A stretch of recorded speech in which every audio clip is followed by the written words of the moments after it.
सुनो बच्चों, एक मजेदार और सीख देने वाली कहानी सुनाती हूँ।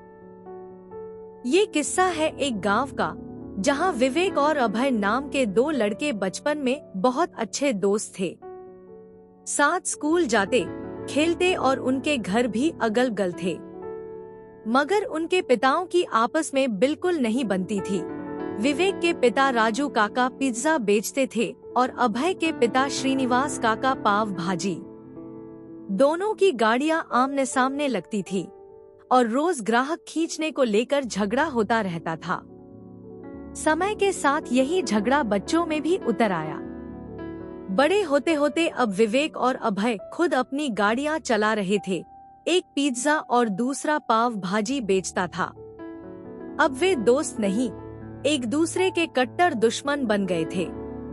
गांव के समझदार बुजुर्ग धर्मदास चाचा अक्सर समझाते कि बेटा, नफरत से कुछ नहीं मिलता, एकता में ही बल है। लेकिन दोनों के कान पर जू तक नहीं रेंगती।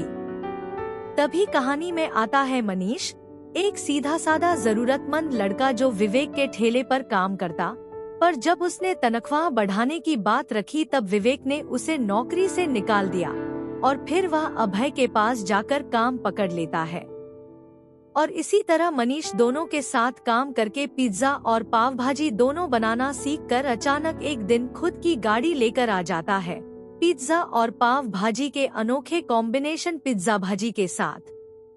उसकी गाड़ी पर लोगों की भीड़ लग जाती है। सभी उसका स्वाद और आइडिया को खूब सराहते हैं।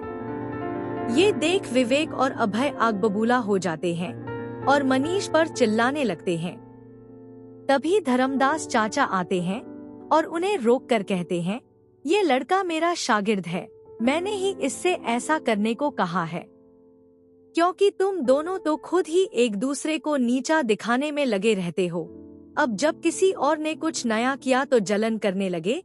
फिर धर्मदास चाचा चेतावनी देते हुए कहते हैं, अब एक ही रास्ता है, अपनी गाड़ियां समेटो और इस गांव से बाहर जाओ। तो देखा बच्चों, आपने जो मिलकर चलता है वही ऊंचाई तक पहुंचता है। दूसरों को गिराकर कोई ऊपर नहीं उठता।